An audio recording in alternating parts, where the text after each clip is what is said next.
عبداللہ بن عمر اور عبید اللہ بن عمر بصرہ سے گزر رہے تھے ایک جنگ سے واپسی پر، تو حاکم بصرہ نے آپ کو کچھ پیسے دیے کہ یہ مال غنیمت میں جا کے جمع کروا دینا، اور پھر خود ہی مشورہ دیا کہ عراق کے اندر فلاں فلاں چیز بہت سستی مل جاتی ہے اور حجاز میں ان چیزوں کی قیمت زیادہ ہے، تو اگر آپ ایسا کر لیں کہ یہ ان پیسوں سے خرید لیں اور جا کے مدینہ المنورہ میں فروخت کر دیں، تو جو زائد پیسے آپ کمائیں گے وہ آپ کے ہوئے، اور یہی اشرفیاں جو میں نے دی ہیں آپ کو، اتنی اشرفیاں بیت المال میں جمع کروا دینا۔ تم نے محنت کی ہوگی، تجارت کی ہوگی، تو جتنے بچیں گے وہ آپ کے ہوں گے۔ تو انہوں نے کہا بہت اچھا، وہاں سے مال خرید لیا، مدینہ المنورہ میں آ کے بیچ دیا۔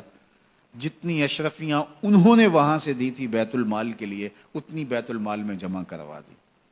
حضرت عمر رضی اللہ تعالیٰ عنہ کو پتہ چلا، بیٹوں کو بلایا، کہا کہ سنا ہے تم نے کوئی کمائی کی ہے؟ کہا جی ہم نے تو تجارت کی اور جو مال لیا تھا اتنا مال بیت المال میں جمع کروایا ہے۔ کہا تم بیت المال کے پیسوں پر کمائی کی ہے، وہ پیسے بھی تمہیں بیت المال میں جمع کروانے پڑیں گے۔ یہ عمر ہیں رضی اللہ تعالیٰ عنہ۔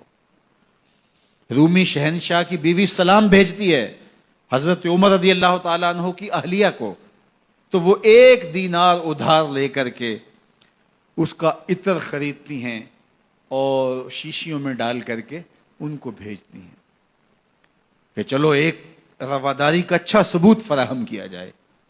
تو وہ واپسی پر انہی شیشیوں کے اندر قیمتی موتی بھر کے بیچتی ہیں، جواہرات بھر کے بیچتی ہیں۔ حضرت عمر رضی اللہ تعالیٰ عنہ فرماتے ہیں لاؤ یہ سارے جواہرات، سب کو فروخت کرتے ہیں، 1 دینار اس کو دیتے ہیں، باقی بیت المال میں جمع کر دیتے ہیں۔ تو جب اپنی زندگی اتنی محتاط ہوگی، اتنی خوبصورت ہوگی، تو پھر کس طرح کوئی گورنر زیادتی کر سکتا ہے؟ تو حضرت سیدنا عمر رضی اللہ تعالیٰ عنہ نے اپنا طرز زندگی اور انداز معاشرت اتنا سادہ اور اتنا خوبصورت رکھا کہ اس کے مطابق تمام گورنروں کو ڈھالنے کی تلقین کی۔ آپ جب بھی کسی شخص کو بطور گورنر اس کا تعین کرتے تو اس کو یہ نصیحتیں کرتے، ایک ترکی گھوڑے پہ سوار نہیں ہوں گے، باریک کپڑا نہیں پہنیں گے، اور ان چھنے آٹے کی روٹی کھائیں گے، مکان کا دروازہ نہیں لگائیں گے، کوئی حاجب نہیں رکھیں گے، چوکیدار نہیں رکھیں گے، بواب نہیں رکھیں گے، جو تمہارے تک پہنچنا چاہے ڈائریکٹ پہنچ جائے۔ اللہ اکبر۔ اور پھر جب کسی کو متعین کیا جاتا اس کی جائیدادیں لکھ لی جاتی ہیں کہ اس کے پاس کتنی جائیداد ہے، وہ حساب اپنے پاس رکھتے، اور جب وہ معزول ہوتا یا اس کا وقت ختم ہوتا تو آپ دیکھتے کہ اب اس کے پاس جائیداد کتنی ہے۔ اگر وہ جو پہلے آپ نے اپنے پاس ریکارڈ رکھا ہوتا اس سے جائیداد اس کی زیادہ ہوتی تو حضرت عمر بقیہ جائیداد بیت المال میں جمع کرتے۔ اللہ اکبر۔ اور یہ کیسے تھا؟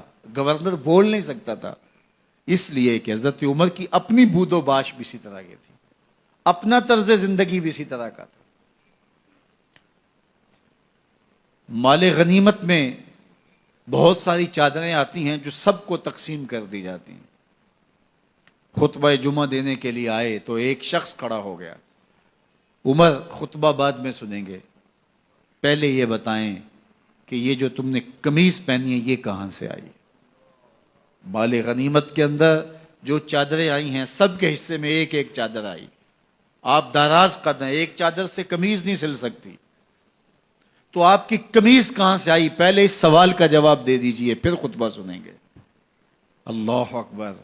آپ کے بیٹے کھڑے ہوتے ہیں، کہا ایک چادر سے میرے باپ کی قمیض نہیں بنتی تھی، میں نے اپنے حصے کی چادر بھی اپنے باپ کو پیش کی ہے۔